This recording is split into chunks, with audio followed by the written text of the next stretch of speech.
Kita akan membahas tentang sejumlah tips agar kita bisa hidup rukun meski tinggal bersama mertua.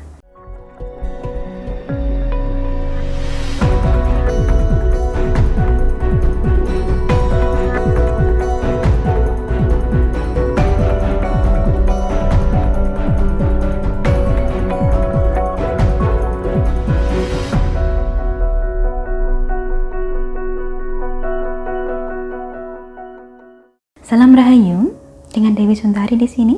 Apa kabar Anda? Saya doakan semoga selalu sehat dan senantiasa diberikan kemudahan serta kelancaran dimanapun Anda berada. Kali ini, bahasan kita adalah seputar rumah tangga. Kita akan membahas tentang sejumlah tips agar kita bisa hidup rukun meski tinggal bersama mertua. Seperti yang sebelumnya sudah pernah saya sampaikan, hidup seatap dengan mertua itu memang banyak tantangan, sehingga tidak sedikit menantu yang kemudian mengalami gesekan dengan mertuanya sendiri. Untuk menghindari gesekan ini, ada beberapa hal yang bisa kita lakukan. Jadi kali ini akan kita bahas apa saja yang berpotensi menimbulkan perbedaan pendapat dengan mertua, serta cara menghadapinya bagaimana. Yang pertama, salah satu penyebab kurang akurnya hubungan dengan mertua adalah karena mertua Anda tidak kenal batasan, tidak menghormati privasi Anda, sering ikut berpendapat dalam hal-hal yang semestinya bukan ranah mertua lagi, selalu berharap omongannya didengar dan permintaannya dituruti. Sebagai solusinya, buatlah batasan dari awal.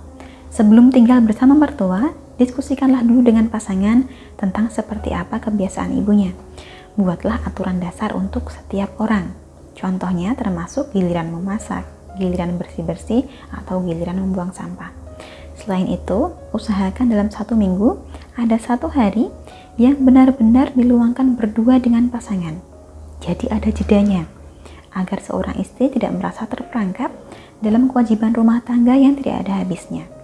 Sedangkan jika masalah utamanya adalah karena terlanggarnya privasi, maka lebih baik sekalipun tinggal bersama mertua, Anda tetap punya ruangan sendiri, beserta dapur kecil atau area tertentu yang mertua tidak turut menjangkaunya, agar di satu sisi ada kemandirian, tapi tetap bisa saling memenuhi kewajiban.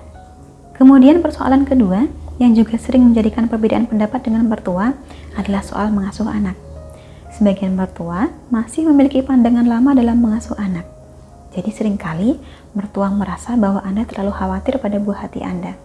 Contohnya, mertua minta tidur bersama anak Anda yang masih bayi, tapi semalaman anak Anda ini dibiarkan tidur dalam posisi tengkurap. Dari sudut pandang Anda tahu bahwa ini berbahaya, tapi mertua menganggapnya biasa saja. Contoh lain, usia anak Anda masih terlalu muda. Seharusnya belum bisa makan nasi, tapi oleh mertua disuapi nasi dan pikirnya hal semacam ini tidak masalah. Sementara Anda tentu saja keberatan. Jika kasusnya semacam ini, lebih baik Anda bersikap tegas. Tetapi jangan menuduh mertua Anda membahayakan anak.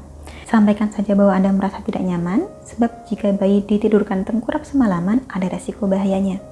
Hanya karena hal ini tidak terjadi, ketika dulu mertua mengasuh pasangan Anda, bukan berarti resiko ini lantas tidak ada. Lanjut ke persoalan ketiga. Menantu juga kerap merasa kurang cocok karena mertuanya terlalu ikut campur. Mertua merasa ada kekeliruan dalam cara Anda mengurus rumah tangga, ada kekeliruan dalam cara Anda mengasuh anak, dan tanpa diminta, mertua berusaha membenahi kekeliruan tersebut. Padahal sebenarnya tidak ada masalah. Anda masih bisa menyelesaikan semuanya dan sama sekali tidak berharap mertua akan melakukan hal-hal tertentu untuk Anda. Jika seperti ini, lebih baik sampaikan saja pada mertua bahwa ia tidak perlu khawatir. Anda siap mengurus hal tersebut dan memang ada alasan mengapa Anda melakukan sesuatu dengan cara yang berbeda dari cara mertua Anda. Persoalan keempat, mertua tidak mengikuti aturan keluarga. Adalah wajar bila seorang nenek atau kakek menuruti semua permintaan anak. Tetapi ada kalanya ini menjadikan sesuatu yang tidak baik bagi anak tersebut. Contoh, setiap kali minta permen langsung diberi, bahkan dalam jumlah banyak. Anak beresiko sakit gigi. Dalam hal ini, berikan saja penjelasan sederhana dan tawarkan alternatifnya. Misalnya, Anda minta agar mertua hanya memberikan permen 1 kali saja dalam jangka waktu tertentu. Persoalan kelima, mertua terlalu banyak menuntut dan kadang-kadang permintaannya tidak masuk akal. Misalnya, Anda diminta pergi sejauh 2 jam perjalanan hanya untuk membelikan makanan kesukaannya malam-malam pula. Jika seperti ini, kompromikan dengan pasangan Anda, agar pasangan Anda bisa menyampaikan bahwa Anda berdua akan sangat dengan senang hati membantu di akhir pekan.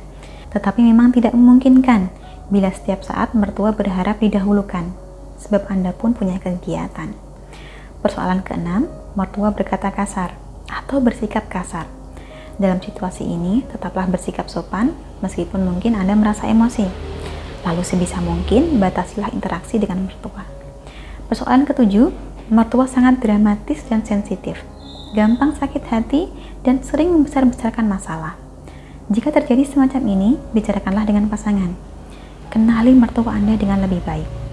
Ketahui apa yang dapat menyenangkan hatinya, tetapi bukan berarti Anda harus selalu menyenangkan mertua. Persoalan ke-8, mertua Anda tidak menghargai, termasuk mengabaikan Anda, atau bergosip di belakang punggung Anda. Jika ini terjadi, Anda berhak membela diri. Bicaralah dan jangan takut untuk memberikan pembelaan, tapi tetap sampaikan dengan hormat. Terakhir, persoalan ke-9 adalah mertua terlalu mengontrol, selalu mengatur dan ingin merasa penting. Dalam situasi ini, lebih baik Anda jujur.